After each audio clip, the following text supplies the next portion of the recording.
Hello students, आज हम पढ़ने वाले हैं कक्षा 6वीं का अध्याय 7 सजीवों के लक्षण एवं वर्गीकरण का पार्ट 2 पढ़ने वाले हैं, भाग 2 पढ़ने वाले हैं। ठीक है, भाग 1 में मैंने आप लोगों को इसके जो है ना जो 4-6 पॉइंट था सजीवों में संवेदनशीलता, वहां तक का टॉपिक जो था वो आप लोगों को पढ़ा दिया था। छुई वाला जो एग्जाम्पल था उसको ही मैंने आप लोग को बता दिया था। ठीक है, तो इसके आगे का जो टॉपिक है उसको आज हम लोग पढ़ेंगे सजीवों में वृद्धि होती है। दूसरे नंबर टॉपिक पढ़ेंगे सजीव कोशिकाओं के बने होते हैं। ठीक है, तीसरे नंबर टॉपिक पढ़ेंगे सजीवों में प्रजनन की क्रिया होती है। चौथा नंबर पढ़ेंगे सजीवों का जीवन काल निश्चित होता है। ठीक है, उसके बाद अगला जो टॉपिक है उसको हम लोग पढ़ेंगे सजीवों में समानताएं। ठीक है, आकार में विविधता और बात करेंगे भोजन में विविधता। ठीक है, आज इतना टॉपिक हम लोग पढ़ेंगे और इसके बाद 4 टॉपिक और बचा है, उसको मैं है ना अगले जो क्लास लूंगा उसमें कंप्लीट कर दूंगा और इसका पीडीएफ फाइल जो है वो आप लोगों को भेज दूंगा। ठीक, तो आज का जो टॉपिक है पहला नंबर सजीवों में वृद्धि होती है। तो सजीवों में वृद्धि होती है ना, जैसे कि हम लोग जानते हैं कि हमारा जो शरीर है वो क्या होता है, इतने छोटे से थे और आज इतने बड़े हो गए हैं। ठीक है, तो सजीवों के शरीर में क्या हो रही है, वृद्धि हो रही है, लंबाई में क्या हो रही है, वृद्धि हो रही है, लेकिन ये एक निश्चित है ना क्रम तक या वृद्धि होती है ना। जीवों का शरीर में क्या होता है, निश्चित आयु तक ही क्या होता है, इसमें वृद्धि होती है, उसके बाद फिर जो वृद्धि है वो क्या हो जाती है, रुक जाती है। ठीक है, लेकिन पेड़ पौधे में क्या होता है, ये है ना अनिश्चित काल तक क्या होता रहता है, इसमें वृद्धि होती रहती है किसमें, पौधों में। ठीक है, तो मैंने बात किया यहाँ पर सजीवों में वृद्धि। तो सजीवों में वृद्धि जो है वो क्या होता है, छोटे से लेकर है ना एक निश्चित आयु तक क्या होती है, इनमें वृद्धि होती रहती है। लेकिन पेड़ पौधे में होता क्या है कि अनिश्चित काल तक इसमें क्या होती रहती है, वृद्धि होती रहती है। बिल्कुल इसको याद रखिएगा। ठीक है, अगला बात करते हैं सजीव कोशिकाओं के बने होते हैं। तो सजीव जो है वो कोशिकाओं के बने होते हैं। जिस प्रकार से हमारा जो शरीर है या हमारा जो घर है, ठीक है, जिस प्रकार से हमारा घर है वो छोटी छोटी ईंटों से मिलकर बना हुआ होता है, जिसके कारण से हमारा घर निर्मित हो जाता है। उसी प्रकार से हमारा जो शरीर है वो छोटी छोटी कोशिकाओं से, उसी प्रकार से पौधे का जो है ना शरीर है या पौधे का जो भाग है वो भी क्या है, छोटी छोटी कोशिकाओं से मिलकर बना हुआ है। और कोशिका का खोज किसने किया था, रॉबर्ट हुक ने किया था। बिल्कुल इसको याद रखिएगा। ठीक है, सन 1665 में। ठीक है, तो हमारा जो शरीर जो है और पौधे का जो भाग है वो किससे मिलकर बना है, कोशिकाओं से मिलकर ही बना है। इन कोशिकाओं को हम किसके माध्यम से देख सकते हैं, सूक्ष्मदर्शी के माध्यम से हम लोग क्या कर सकते हैं, इन कोशिकाओं का अध्ययन कर सकते हैं। ठीक है, इसका खोज किसने किया था, रॉबर्ट हुक ने सन 1665 में किया था। बिल्कुल इसको याद रखिएगा। तो मैंने कहा कि जिस प्रकार से हमारा जो घर है वो छोटी छोटी ईंटों से मिलकर बना है, उसी प्रकार से हमारा जो शरीर है वो छोटी छोटी कोशिकाओं से मिलकर बना है। उसी प्रकार से पौधे का भाग जो है वो भी छोटी छोटी कोशिकाओं से मिलकर बना हुआ है। बिल्कुल इसको याद रखिएगा। ठीक, चलिए अगला बात करते हैं सजीवों में प्रजनन की क्रिया। तो सजीवों में किसकी क्रिया होती है, प्रजनन की क्रिया होती है। तो अपने समान जीवों को उत्पन्न करना। ठीक है, अपने ही समान जीवों को क्या करना, उत्पन्न करना प्रजनन की क्रिया कहलाती है। जिस प्रकार से बिल्ली क्या करता है, एक बच्चे को जन्म देता है, जिस प्रकार से मुर्गी क्या करता है, अंडे देता है और अंडे से क्या निकलता है, चूजा निकलता है। ठीक है, तो अपने ही समान जीवों को क्या करना, उत्पन्न करना क्या कहलाता है, प्रजनन की क्रिया कहलाती है। बिल्कुल इसको याद रखना है ना, और इसको आप लोग परिभाषा लिखकर भेजिएगा, प्रजनन किसे कहते हैं। तो प्रजनन किसे कहते हैं, तो अपने ही समान जीवों को क्या करना, उत्पन्न करना क्या कहलाता है, प्रजनन की क्रिया कहलाती है। ठीक, चलिए अगला बात करते हैं सजीवों का जीवन काल निश्चित होता है। तो बिल्कुल सजीवों का जो जीवन काल है वो कैसा होता है, निश्चित होता है। ठीक है, कोई भी यहाँ पर अमृत लेके तो नहीं आया, अमृत पीकर तो नहीं आया है जो हमेशा क्या रहेगा, जीवित रहेगा।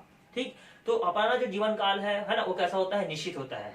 ठीक है, जैसे उदाहरण का बात करते हैं, हम अपने आप को ही ले लेते हैं। हमारा जो है ना जीवन काल जो होगा कितना होगा, 60 से 70 या 80 या 90, बस इससे अधिक नहीं हो सकता। आज का तो और डाउन हो गया, पहले तो लोग 100 105 वर्ष तक जीते थे, आज है ना वो 60-70 तक ही क्या रह गया है, सीमित रह गया है। ठीक, तो इसे बात करते हैं सजीवों का जीवन काल कैसा होता है, निश्चित होता है। ठीक है, तो जिस प्रकार से हम इस पृथ्वी में आए हैं हमारा भी जीवन काल कैसा है, एक निश्चित है। ठीक है, एक निश्चित आयु तक ही हम क्या रहेंगे, इस पर्यावरण में क्या रहेंगे, जीवित रहेंगे, उसके बाद फिर हम क्या हो जाएंगे, मृत हो जाएंगे। ठीक है, तो हमारा भी जीवन काल है कैसा है, वो निश्चित है। तो हम कह सकते हैं कि जीवों का जो शरीर है वो कैसा होता है, निश्चित होता है। जीवन काल कैसा होता है, निश्चित होता है। ठीक है, तो हम कह सकते हैं, जैसे उदाहरण बात कर सकते हैं चूहे का जीवन काल कितना है, 1 से 6 वर्ष है। ठीक है, मक्खी का बात कर सकते हैं 1 से 4 माह ही जीवित रहेगा। बात कर सकते हैं उसमें कुत्ते का तो 1 से 18 वर्ष तक जीवित रहेगा। ठीक है, तो इस प्रकार से सबका जीवन काल क्या है, नियमित है ना। कौन कितने साल तक जिएगा, कछुए का देख लीजिए आप लोग, 300 साल तक भी जीता है वो। ठीक है, 150 साल तक भी जीता है। हाथी का बात करेंगे तो 70 से 80 वर्ष तक ही जीता है। मनुष्य का बात करेंगे तो 80 100 या 60-70, बस इससे ज्यादा नहीं। ठीक, चलिए आगे बात करते हैं इसमें सजीवों में समानताएं। तो सजीवों में समानताएं है ना, जिस प्रकार से हम लोगों ने इतना सारा टॉपिक पढ़ा, तो सजीवों में समानताएं था, सजीवों में वृद्धि हो रही थी, कोशिकाओं में बने होते हैं, सजीव में प्रजनन की क्रिया होती है, सजीव का जो जीवन काल है वो कैसा होता है, निश्चित होता है। साथ ही साथ सजीव में संवेदनशीलता भी पाई जाती है, ठीक है, सजीव प्रजनन भी करते हैं। तो ऐसे बहुत सारे भाग हैं जिसमें कार्य समानताएं दिखाई देती है।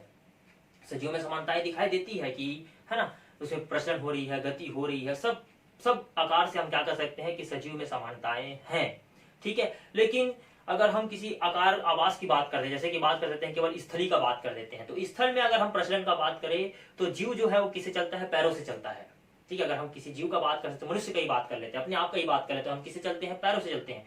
लेकिन पानी में चले जाए तो मछली का बात करते हैं तो वो किससे तैरता है, फीन से तैरता है, अपने पंखों के माध्यम से तैरता है, ठीक है, प्रचलन करता है, गति करता है, ठीक है। अगर हम उसी जगह बात कर सकते हैं पक्षी का, तो पक्षी क्या करता है, चलने का काम किससे करेगा, उड़ने का, एक स्थान से दूसरे स्थान पर जाने का काम किससे करेगा, पंखों के माध्यम से करेगा।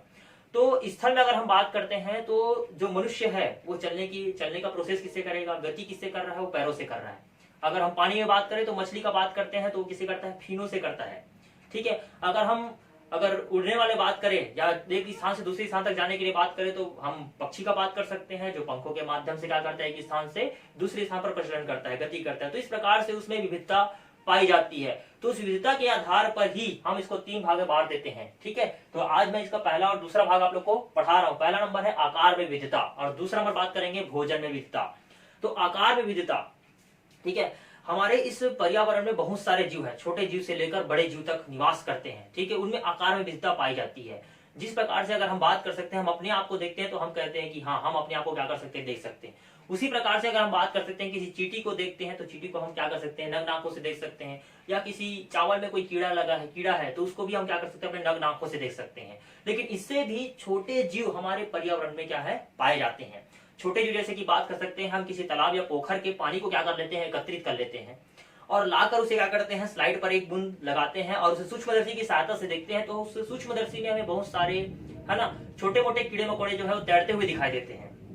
अब छोटे मोटे कीड़े मकोड़े उसमें तैरते हुए दिखाई दे रहे, छोटे मोटे कीड़े मकोड़े नहीं, वो अमीबा, पैरामीशियम या यूग्लिना भी हो सकता है, जो हमें नग्न आंखों से दिखाई नहीं देता है। वो एक कोशिकीय जीव है, ठीक है। तो उसी प्रकार से यहाँ पर जो एक कोशिकीय जीव है जो हमें नग्न आंखों से दिखाई क्या करते हैं, नहीं देते हैं, जिसे सूक्ष्मदर्शी के माध्यम से देखना पड़ता है, अर्थात वो छोटे जीव और बड़े जीव। तो बड़े जीव जैसे कि बात कर सकते हैं, केवल हमारे इस जंगल में रहने वाला वो विशालकाय हाथी, ठीक है। उससे भी बड़े जीव कहाँ रहते हैं, उस समुद्र में है जिसका नाम है नीली वैल, ठीक है, जो 30 वयस्क हाथी के भार के बराबर होता है, ठीक है। अर्थात वो कितना बड़ा हो सकता है विशालकाय, आप जान सकते हैं, ठीक है। तो हमारे प्रकृति में, इस हमारे पर्यावरण में, है ना, छोटे जीव से लेकर बड़े जीव क्या है, आकार के कारण से विविधता दिखाई देती है। आकार में विविधता है। सभी जीव क्या कर रहे हैं, पोषण, श्वसन, उत्सर्जन, है ना, और साथ ही साथ अपने ही समान जीवों को क्या कर रहे हैं, उत्पन्न भी कर रहे हैं। लेकिन उनमें आकार के साथ में क्या हो गई है, उसमें विविधता हो गई है। आकार में क्या है, उसमें विविधता, एक छोटे जीव से लेकर बड़े जीवों तक, ठीक। तो उसी प्रकार से इसमें और बात कर सकते हैं, जैसे आकार में विविधता मैंने बात किया, तो आकार किस प्रकार से था आप लोग समझ गए होंगे। अगला बात करते हैं इसमें हम लोग, है ना, यहाँ पर अगला बात करते हैं भोजन में विविधता। अगर भोजन विविधता के बारे में बात करते हैं तो भोजन जिस प्रकार से हम ग्रहण करते हैं, है ना, हम तो क्या है, सर्वाहारी के रूप में आ जाते हैं, है ना, हम किस में आ जाते हैं, सर्वाहारी के रूप में आ जाते हैं। उसी प्रकार से हमारे इस पर्यावरण में, जैसे कि आप लोगों ने अध्याय 1 हमारा पर्यावरण पढ़ा था, उसमें खाद्य श्रृंखला पढ़ा था। तो जो हरे पेड़ पौधे होते हैं वो कैसे होते हैं, स्वपोषी होते हैं। कैसे होते हैं, स्वपोषी होते हैं, अर्थात वो अपना भोजन क्या करते हैं, स्वयं बना लेते हैं प्रकाश संश्लेषण की क्रिया के द्वारा। लेकिन उसमें से कुछ पेड़ पौधे ऐसे भी हैं, ठीक है, कुछ पेड़ पौधे ऐसे भी हैं जो क्या करते हैं, है ना, अन्य पेड़ पौधों को अपने भोजन के रूप में ग्रहण कर लेते हैं। जैसे कि बात करता हूं मैं अमरबेल। अमरबेल एक परजीवी पौधा है। कौन सा पौधा है, परजीवी पौधा है, जो क्या करता है, दूसरे पौधे के ऊपर आश्रित होकर उनका भोजन क्या कर लेता है, ग्रहण कर लेता है, ठीक है। तो ये परजीवी पौधा कौन है, अमरबेल है, बिल्कुल इसको याद रखिएगा। परजीवी पौधा कौन, अमरबेल। उसी प्रकार से अगर हम बात कर सकते हैं तो कुछ पौधे ऐसे होते हैं जो सड़े गले भोज्य पदार्थों से अपना भोजन क्या करता है, ग्रहण करता है। तो सड़े गले और मृत भोज्य पदार्थों से अपना भोजन ग्रहण कर रहा है। कुछ ऐसे पौधे हुए थे जिसे हम लोग क्या कहते हैं, कुकुरमुत्ता कहते हैं, फफूंद कहते हैं, बिल्कुल इसको भी याद रखिएगा। और तीसरा नंबर मैं बात कर सकता हूं कि कुछ पौधे ऐसे भी होते हैं जो स्वपोषी तो होते हैं, लेकिन वो कीटों का भक्षण करके, किसका भक्षण करके, कीड़े जो होते हैं उनका भक्षण करके अपना भोजन क्या करता है, ग्रहण करता है। जैसे कि बात कर सकते हैं इसमें कलश पादप, उसे हम लोग कीटभक्षी पौधा भी कहते हैं। कौन सा पौधा कहते हैं, कीटभक्षी पौधा कहते हैं, बिल्कुल इसको याद रखिए। पहला नंबर मैंने बताया आप लोगों को परजीवी, परजीवी मतलब अमरबेल, ठीक है, जो है ना पौधे के ऊपर आश्रित रहकर उनका पोषण क्या कर लेता है, ग्रहण कर लेता है, परजीवी पौधा अमरबेल, बिल्कुल इसको याद रखिएगा। दूसरा नंबर मैंने आप लोगों को बताया इसमें जो सड़े गले भोज्य पदार्थ और मृत। भोज्य पदार्थ से है ना अपना भोजन क्या करता है, ग्रहण करता है, जैसे कि मैंने कहा आप लोगों को कुकुरमुत्ता फफूंद के रूप में आप लोगों को बताया मैंने। ठीक, बात कर सकते इसमें तीसरा नंबर मैंने कहा कि वो स्वपोषित होता है ये पौधा, लेकिन ये कीटों का भक्षण करके भी अपना भोजन क्या करता है, ग्रहण करता है, जिसे हम लोग कीट भक्षी पौधा या कलश पादप जिसको हम लोग कहते हैं, है ना, ये इसमें पाया जाता है। ठीक, तो इस प्रकार से पौधे में भोजन ग्रहण करने के अलग अलग प्रोसेस है ना, भोजन ग्रहण करना। उसी प्रकार से शाकाहारी जंतु भी, अगर जंतु की बात करें तो शाकाहारी जंतु भी है, मांसाहारी भी है और सर्वाहारी भी है। शाकाहारी बात करूंगा तो गाय है, बकरी है, भैंस है। ठीक है, जो घास या पेड़ पौधे को खाकर अपना भोजन ग्रहण करता है वो शाकाहारी। सबका अलग अलग क्या है, भोजन के विविधता है, भोजन में क्या है विविधता, वो केवल घास या शाकाहारी पौधे को ही क्या कर रहा है, ग्रहण कर रहा है। मांसाहारी का बात करूंगा तो मांसाहारी जीव जंतु जैसे की बात कर सकता हूँ जो केवल है ना दूसरे अन्य जीवों का क्या करता है, ग्रहण करता है अपने भोजन के रूप में, जैसे कि बात कर सकता हूँ लोमड़ी हो गया, शेर हो गया। ठीक है, ये क्या करेंगे, जो अन्य शाकाहारी जीव जो है या उनसे जो छोटे जीव है उनको मार कर वो क्या कर लेता है, अपने भोजन के रूप में क्या कर लेता है, ग्रहण कर लेता है, वो घास नहीं खाएगा। तो उसमें भी भोजन में विविधता आ गई। सर्वाहारी बात करूंगा तो वो क्या करता है, वो पेड़ पौधे को भी ग्रहण करता है और साथ ही साथ जो जीव जंतु है उनको भी ग्रहण कर रहा है। तो इस प्रकार से वो सर्वाहारी के अंतर्गत आ गया। ठीक है, तो इस प्रकार से सभी जीवों में क्या है, भोजन में भी क्या है, विविधता है। तो भोजन में भी क्या पाई जाती है, विविधता पाई जाती है। ठीक है, तो इस प्रकार से मैंने आज आप लोगों को ये 5 टॉपिक आप लोगों को समझाया है। तो इसमें से आप लोग जो आज मैंने आकार विविधता और भोजन विविधता के बारे में बताया, इसको आप लोग क्या करेंगे, मुझे लिख कर क्या करेंगे, भेजेंगे। तो आज के लिए इतना बहुत है, धन्यवाद।